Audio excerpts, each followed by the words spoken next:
তুমি কি সেই মুহূর্তটার কথা জানো যখন রাতে বিছানায় শুয়ে থাকো, দিনে কোনো মেয়ের সাথে হওয়া কনভারসেশন মাথায় বারবার ঘুরতে থাকে, প্রতিটা শব্দ, প্রতিটা নজর, প্রতিটা হাসি রিভাইন্ড হতে থাকে, আর হঠাৎ মাথায় একটা প্রশ্ন জোরে ধাক্কা দেয়, থামো, সে কি সত্যি আমার সাথে শুতে চেয়েছিল? এখানেই বেশিরভাগ পুরুষ ফেল হয়ে যায়, কারণ আসল সত্যটা হলো নারীরা পুরুষদের মতো সোজাসুজি কথা বলে না। তারা এসে সরাসরি বলবে না যে তোমাকে আমার চাই। সমাজ তাদের ইশারায় কথা বলা শিখিয়েছে, হিন্টস দেওয়া, হালকা সংকেত, এমন সব সংকেত যা একজন দুর্বল মনের পুরুষ কখনোই ধরতে পারে না। আর তারপর সেই পুরুষই পরে বসে বসে ভাবে, হয়তো সে শুধু ফ্রেন্ডলি ছিল, হয়তো আমি ওভারথিঙ্ক করছি। না ভাই, তুমি বেশি ভাবছিলে না, আসলে তোমার সেই সিগন্যালস পড়তে জানা ছিল না। আজ আমি সেই ভুলটাই শেষ করতে যাচ্ছি। আজকের পর তুমি আর সেই পুরুষ থাকবে না যে সুযোগ হাতছাড়া হয়ে যাওয়ার পর আফসোস করে। আমি তোমাকে বলতে যাচ্ছি 7টি একেবারে স্পষ্ট সাইন্স, যা থেকে এটা বোঝা যায় যে একজন নারী তোমার সাথে ইন্টিমেট বা অন্তরঙ্গ হতে চায়। আর মনোযোগ দিয়ে শোনো, এটা কোনো ইন্টারনেটের মন গড়া কথা নয়, এটা বছরের পর বছর ধরে নারী মনস্তত্ত্ব বা ফিমেল সাইকোলজি বোঝার ফল।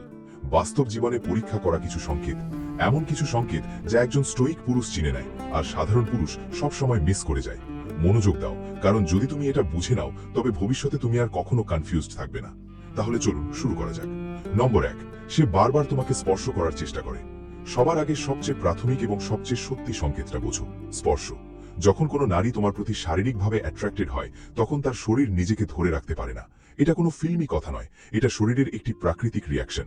মন যাই বলুক না কেন, শরীর সত্যিটা বলে দেয়। শুরুটা সবসময় একটা সেফ টাচ দিয়ে হয়।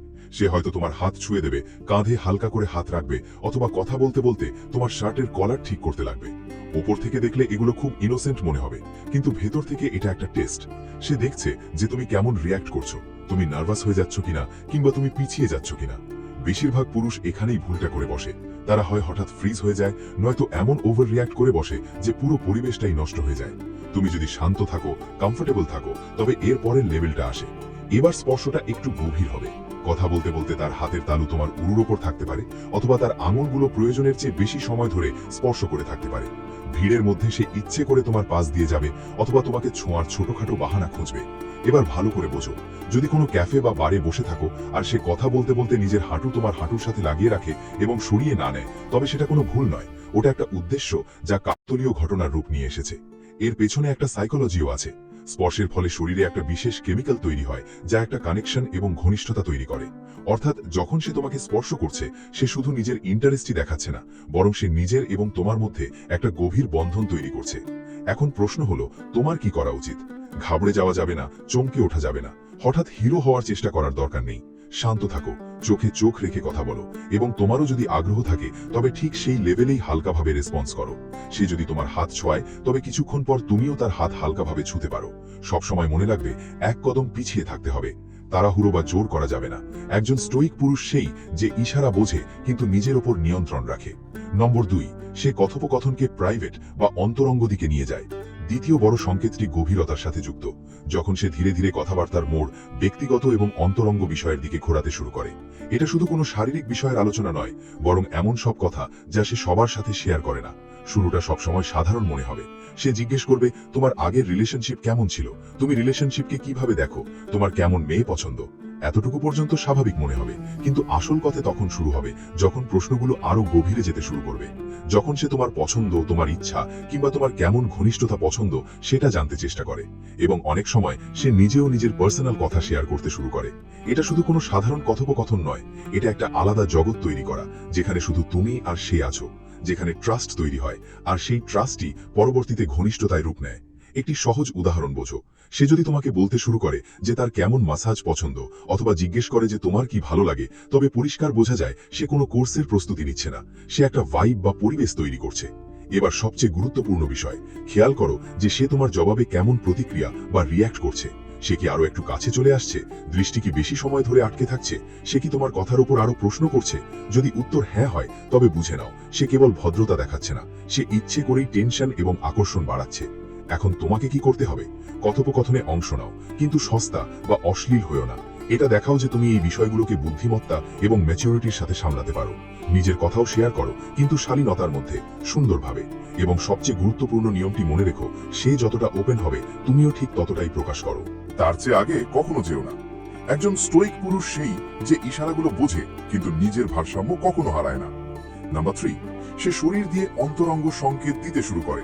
এবার কথা বলা যাক সেই ভাষার যা কিছু না হলেও সবকিছু বলে দেয়, শরীরের ভাষা, বডি ল্যাঙ্গুয়েজ। যখন কোনো নারী তোমার প্রতি শারীরিকভাবে অ্যাট্রাক্টেড হয়, তখন তার শব্দ যতই মেপে মেপে বলা হোক না কেন, তার শরীর সত্যিটা বের করে দেয়। সবার আগে ছোট ছোট সংকেত দেখা যাবে। সে নিজের চুল নিয়ে খেলতে লাগবে, কিন্তু এটা শুধু চুল ঠিক করা নয়, এটা ধীর এবং ইচ্ছে করে করা একটা অঙ্গভঙ্গি। কখনো আঙুল দিয়ে চুল জড়ানো, কখনো হালকা করে ঘাড়ের কাছে হাত নিয়ে যাওয়া। ঘাড় দেখানো অনেক বড় একটা সাইন। এটা অবচেতনভাবেই বিশ্বাস এবং ঘনিষ্ঠতার ইশারা। সবার সামনে নারীরা এভাবে কমফোর্টেবল হয় না। এবার আরো একটা জিনিসের দিকে খেয়াল দাও, সে তোমার মিররিং বা নকল করতে শুরু করবে। তুমি একটু সামনের দিকে ঝুঁকবে, সেও ঝুঁকবে। তুমি পানির চুমুক নাও, কিছুক্ষণ পর সেও ঠিক সেটাই করবে। এটা কোনো কাকতালীয় ঘটনা নয়, এটা হলো কানেকশন। সবচেয়ে শক্তিশালী সংকেত হলো চোখের খেলা। সে তোমাকে সাধারণের চেয়ে বেশি সময় ধরে দেখবে, তারপর তার নজর তোমার ঠোঁটের উপর যাবে এবং তারপর আবার তোমার চোখে ফিরে আসবে। এই 3 কোণ বিশিষ্ট নজর পরিষ্কারভাবে আকর্ষণ প্রকাশ করে। একটা বাস্তব পরিস্থিতি বোঝো, তুমি কোনো গল্প শোনাচ্ছ, সে শুধু শুনছেই না, তার পুরো শরীর তোমার দিকে ঘুরে আছে। সে নিজের চেইন বা ব্রেসলেট নিয়ে খেলছে, তার পা দুটিও তোমার দিকে নির্দেশ করছে। ভাই, এটা কেবল ভদ্রতা নয়, এটা স্পষ্ট আকর্ষণ। এর মনস্তত্ত্ব অনেক পুরনো। এই নড়াচড়াগুলো ভেবে চিন্তে করা হয় না, এটা শরীরের একটি আদিম প্রতিক্রিয়া। তাই এগুলো শব্দের চেয়ে অনেক বেশি নির্ভরযোগ্য হয়। এখন তোমাকে কি করতে হবে? সবচেয়ে আগে শান্ত থাকো।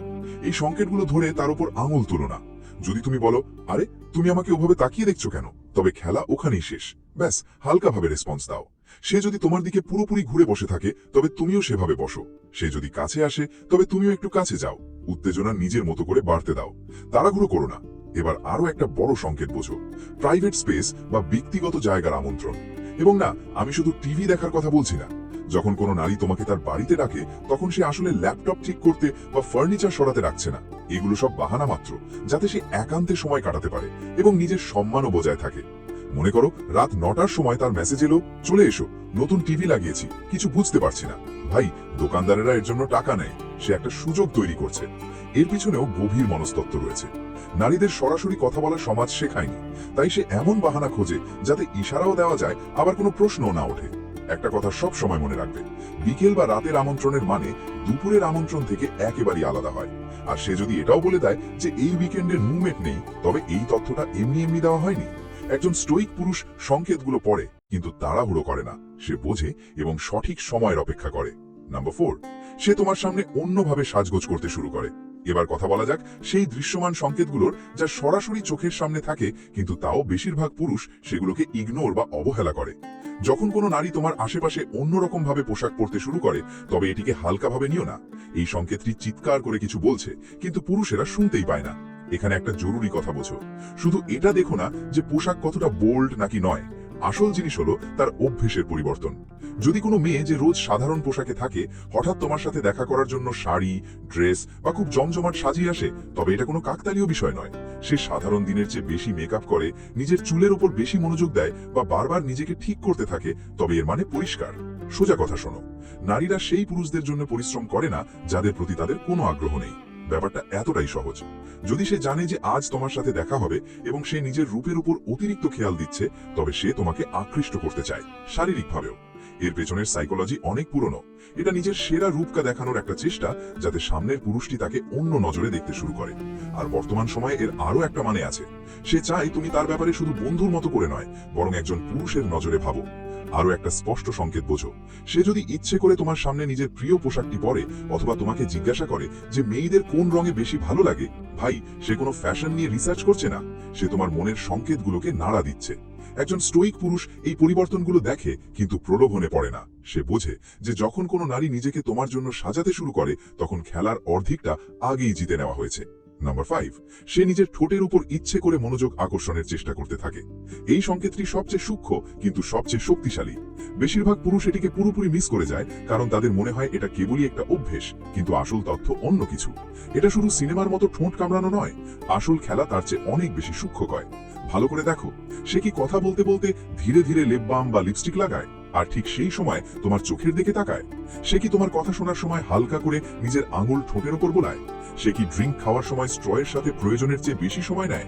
এগুলো এমনি এমনি হয় না, এটা কোনো কাকতালীয় ঘটনা নয়। এগুলো শরীরের ভেতর থেকে আসা সংকেত। আসলে কি ঘটছে? ঠোঁট শরীরের অত্যন্ত সংবেদনশীল অংশ। অবচেতনভাবে যখন কোনো নারী নিজের ঠোঁটকে হাইলাইট করে দেখায়, তখন সে ঘনিষ্ঠতার ইশারা দিচ্ছে। সে কিছু না বলেই তোমার মনে একটা ছবি তৈরি করছে। একটা জরুরি কথা মনে রাখবে, সে যদি এই সব কিছু করার সময় অনবরত চোখে চোখ রেখে কথা বলে, তবে একেবারেই ইত্তেফাক বা কাকতালীয় নয়। সে তোমার সাথে অন্যরকম একটা বন্ধন তৈরি করছে, কোনো শব্দ ছাড়াই। এখন আসল চেনার উপায় এখানে। দেখো যে এই আচরণগুলো কি সে শুধু তোমার সামনেই বেশি করে, নাকি সবার সাথে। সে যদি কোনো গ্রুপে বসে থাকে এবং তোমার সামনে আসতেই এই সংকেতগুলো বেড়ে যায়, তবে বুঝে নাও এটা তার সাধারণ অভ্যেস নয়, এটা তোমার জন্যই। একজন স্টোইক পুরুষ এরকম সংকেতগুলো দেখে কিন্তু ভেসে যায় না। সে বোঝে যে যখন কোনো নারী নিজের ঠোঁট দিয়ে কথা বলতে শুরু করে, তখন খেলা এখন শব্দের চেয়েও এগিয়ে গেছে। নাম্বার 6, সংকেত বোঝার পর পুরুষ কিভাবে ব্যবহার করে। সবচেয়ে আগে একটা কথা একেবারে পরিষ্কারভাবে বুঝে নাও। এই সংকেতগুলোকে বোঝা কাউকে প্ররোচিত করা বা সুবিধা নেওয়ার জন্য নয়। এটা এই জন্য যাতে তুমি সঠিক অপরচুনিটি চিনতে পারো এবং কোনো সত্যিকারের কানেকশন হারিয়ে না ফেলো। বেশিরভাগ পুরুষ হয় সংকেতগুলোকে পুরোপুরি ইগনোর করে যায়, অথবা সেগুলো দেখে এতটাই বেশি উত্তেজনায় চলে আসে যে সবকিছু নষ্ট করে ফেলে। সত্য সবসময় মাঝখানে থাকে। এই সংকেতগুলো প্রায়ই একা আসে না, এগুলো একসাথে আসে। তাই পরিস্থিতি এবং প্রসঙ্গ খুব জরুরি। খেয়াল দাও যে সে তার ব্যবহার আগের চেয়ে আলাদা হচ্ছে কিনা। সে কি তোমার সামনে বেশি ওপেন, বেশি কমফোর্টেবল এবং বেশি ঘনিষ্ঠ অনুভব করছে? আর সবচেয়ে জরুরি কথা, সবসময় তার বাউন্ডারিজকে সম্মান করো। কনসেন্ট সবার উপরে। যে পুরুষ এটা বোঝে না, সে কখনো অ্যাট্রাক্টিভ মনে হয় না। যখন তুমি সংকেতগুলো স্পষ্ট দেখতে পাবে, তখন ঘাবড়ে যেও না, তাড়াহুড়ো করো না। কোনো জোরাজোরি নয়, শুধু কনফিডেন্স রাখো, শান্ত থাকো এবং পরিস্থিতিকে স্বাভাবিকভাবে এগোতে দাও। কিন্তু হ্যাঁ, যখন সময় সঠিক হবে, তখন লিড করতে ভয় পেও না। সবচেয়ে বড় ভুল এটা নয় যে পুরুষ সংকেত মিস করে যায়। সবচেয়ে বড় ভুল হলো সে হয় সেগুলোকে অবহেলা করে, নয়তো প্রয়োজনের চেয়ে বেশি ওভার রিয়াক্ট করে ফেলে। ব্যালেন্স বজায় রাখা শেখো, ঠান্ডা মাথায় ভাবো, কনফিডেন্ট হও এবং সবচেয়ে গুরুত্বপূর্ণ, সম্মান বজায় রাখো। যদি তুমি একটানা 3টে বা তার বেশি সংকেত দেখতে পাও, তবে সম্ভাবনা অনেক বেশি যে সে ঘনিষ্ঠতা বাড়ানোর ব্যাপারে ইন্টারেস্টেড। এখন বল তোমার কোর্টে। একজন স্টোইক পুরুষ সুযোগ চেনে এবং সেটাকে এমনি এমনি হাতছাড়া হতে দেয় না। নাম্বার 7, সে ভবিষ্যতের অন্তরঙ্গ পরিস্থিতি তৈরি করতে শুরু করে। এবার সেই সংকেতের কথা বলা যাক যেটিকে সবচেয়ে বেশি ইগনোর করা হয়, কিন্তু আসলে এটিই সবচেয়ে শক্তিশালী। যখন সে তোমার সাথে ভবিষ্যতের ছোট ছোট ছবি তৈরি করতে শুরু করে দেয়। না, আমি বিয়ের কথা বা বড় কোনো প্রতিশ্রুতির কথা বলছি না। আমি সেই হালকা সাধারণ মনে হওয়া বাক্যগুলোর কথা বলছি, যেগুলোর মধ্যে অনেক কিছু লুকিয়ে থাকে। মনোযোগ দিয়ে শোনো সে কি বলে। কখনো বলবে, আমি সকালে খুব ভালো প্যানকেক বানাই, অথবা আমার বাড়ি থেকে সূর্যাস্তের সময় সিনেমা দেখা অন্যরকম এক অনুভূতি। ওপর থেকে এগুলো সাধারণ মনে হয়, কিন্তু সত্যটা হলো সে তোমাকে নিজের মনে সেই মুহূর্তগুলোর অংশ বানিয়ে নিচ্ছে। এগুলো কেবল সাধারণ কথাবার্তা নয়, এটা একটা ছবি আঁকা, এমন সব ছবি যেখানে শুধু তুমি আর সে আছো। নারীরা সাধারণত সেই পুরুষদের ওপর ইমোশনাল এনার্জি খরচ করে না যাদেরকে তারা শুধু বন্ধু মনে করে। যখন সে তোমাকে নিজের আগামী সময়ে হালকাভাবে সামিল করতে শুরু করে, তখন বুঝে নাও সে আগেই এক কদম এগিয়ে ভেবে রেখেছে। একটা বাস্তব উদাহরণ বোঝো। সে যদি বলে, তোমার সেই গোপন ওয়াইন বারটা খুব পছন্দ হবে যেটা আমি জানি।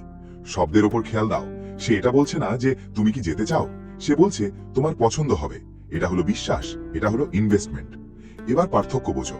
সাধারণ বন্ধুত্বের কথা এমন হয়, চলো সবাই মিলে যাব, কিন্তু যখন আগ্রহ থাকে তখন কথা প্রাইভেট বা ব্যক্তিগত হয়। সে সবার বদলে একান্তে কথা বলবে, তার নিজের জায়গা যুক্ত থাকবে, বিকেল, রাত বা শান্ত পরিবেশের উল্লেখ থাকবে, এবং প্রতিবার সেই ছবিতে শুধু তুমি আর সে থাকবে। এখন তোমাকে কি করতে হবে? তাড়াহুড়ো করো না, পুরো জীবনের পরিকল্পনা করতে বসে যেও না। ঠিক সেই লেভেলেই জবাব দাও যে লেভেলে সে কথা বলছে। সে যদি ভবিষ্যতের কোনো ছোট বিষয়ের উল্লেখ করে, তবে পজিটিভ থাকো, কিন্তু সীমার মধ্যে। মনে রেখো, যখন কোনো নারী নিজের ভবিষ্যতের ব্যক্তিগত ছবিতে তোমাকে জায়গা দেয়, তখন সে শুধু বন্ধুত্ব করছে না, সে সম্মানের সাথে ঘনিষ্ঠতার তৈরি করছে। এটাই হলো ফিমেল সাইকোলজি। যদি তোমার এই তথ্যটি কাজের মনে হয়, আর তুমি যদি নারীদের বুঝতে এবং সম্পর্কের সত্য জানতে আরো ভিডিও চাও, তাহলে ভিডিওটি লাইক করতে ভুলো না।